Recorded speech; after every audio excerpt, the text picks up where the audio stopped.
फंसे एक छोटे से गांव में आर्यन नाम का एक युवा लड़का रहता था।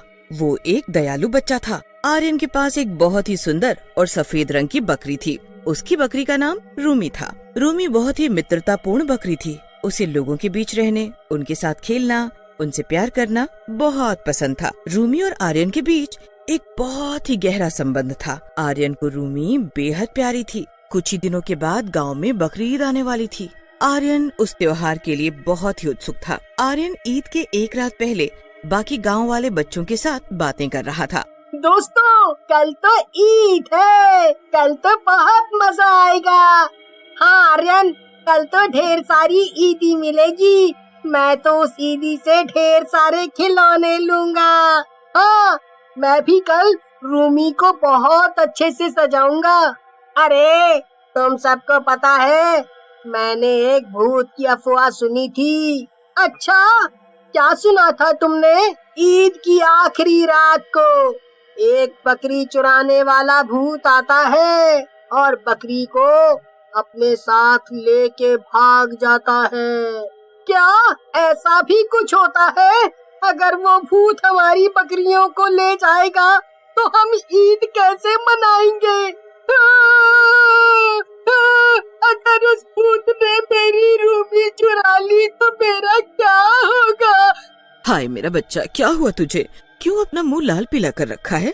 अम्मा, मेरे दोस्त ने मुझे बताया कि ईद के एक रात पहले एक भूत हमारे गांव में आता है और गांव के घरों में से एक बकरी चुरा के ले जाता है। अगर वो भूत हमारी रूमी को ले गया तो? अरे बेटा, ऐसा कुछ नहीं होता। भूत वूत कुछ नहीं होता है, सब दिमाग का वहम है। नहीं अब्बू, मुझे कुछ नहीं पता। मुझे बहुत डर लग रहा है। अरे आर्यन बेटा, तुम चिंता क्यों करते हो? ये सब अफवाहें हैं। अगर भूत आ गया तो रूमी को ले जाएगा। मैं पूरी रात बाड़े की तरफ नजर रखूंगा ताकि भूत आए तो मुझे पता लग जाए। आर्यन के अम्मी अबू उसे थोड़ा सा दिलासा देकर सुला देते हैं, लेकिन आर्यन आधी रात को डर की वजह से जाग जाता है। आर्यन पूरी रात इसी सोच में जगा रहता है कि वो अपनी रूमी को भूत से कैसे बचाए। आधी रात को चांद की वजह से थोड़ी रोशनी हो रखी थी। तभी आर्यन घर से निकलकर बाड़े की तरफ पहुंच जाता है और रूमी के पास जाकर बैठ जाता है। उस वक्त ठंडी ठंडी हवाएं चल रही थी।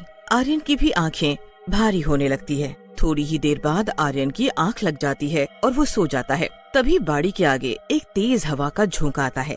हवा में पत्तों की सरसराहट को छोड़कर रात शांत थी। आर्यन अचानक से अपनी आंखें खोलता है। अरे, ये क्या हुआ? मेरी आंख कैसे लग गई? और ये हवा इतनी तेज क्यों चल रही है? आर्यन के सामने अचानक से एक छाया के आने का प्रभास होता है। ये सामने क्या चीज है? तभी वो छाया एक भूत में प्रकट हो जाती है। वो भूत बहुत ही डरावना था। उसका बहुत ही डरावना चेहरा था। उसका चेहरा एक बकरी से मिलता था। उसके सर पर बड़े बड़े और पैने सींग थे। भूत रूमी को लेने के लिए आगे बढ़ता है, लेकिन उसकी नजर आर्यन पर जाती है। जैसे ही भूत की नजर आर्यन पर जाती है, उसकी आंखें लालटेन की तरह चमकने लगती हैं। आर्यन भूत को देखकर बहुत डर जाता है, लेकिन जब वो भूत को रूमी के पास आते हुए देखता है तो उसके अंदर हिम्मत आती है और वो भूत को रोकने लगता है। तुम मेरी बकरी को चुरा के नहीं ले जा सकते, ये मेरी बकरी है।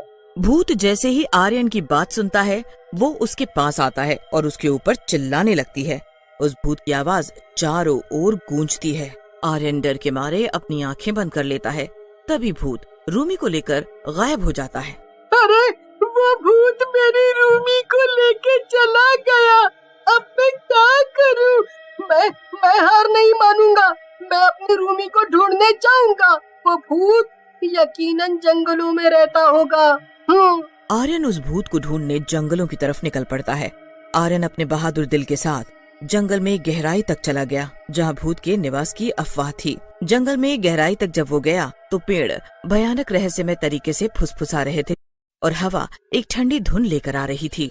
ये जंगल तो धीरे धीरे और घना होता जा रहा है। कहीं मैं गलत रास्ते तो नहीं आ गया? घंटों की खोजबीन के बाद आर्यन को एक छिपी हुई गुफा मिली, जो कि खोज के बाद और उसमें रूमी की आवाज भी आने लगी थी। चलो शुक्र है, कि मुझे ये गुफा मिल तो गई, अंदर से तो मेरी रूमी की भी आवाजें आ रही हैं। मुझे अंदर जाके देखना चाहिए। वो सावधानी से अंदर दाखिल हुआ। उसका दिल भय से तेज तेज धड़क रहा था। अंदर उसने देखा कि भूत रूमी को गोद में लिए हुए उदास बैठा है। भूत प्यार से रूमी की पीठ सहला रहा था। कांपती आवाज में आर्यन बोला, तुमने हमारी बकरी क्यों चुराई? ये मेरे परिवार के लिए बहुत मायने रखता है, खासकर बकरीद के इस खास दिन पर। मुझे मेरी रूमी वापस कर दो, मैं उसके बगैर नहीं रह सकता। रूमी जितनी प्यारी तुम्हें है, वो मुझे भी उतनी ही प्यारी है। ये तुम क्या बोल रहे हो? तुम तो भूत हो ना, तुम्हें तो बुरा होना चाहिए, फिर तुम ऐसे क्यों बोल रहे हो? तुम मेरी कहानी सुनोगे? हाँ।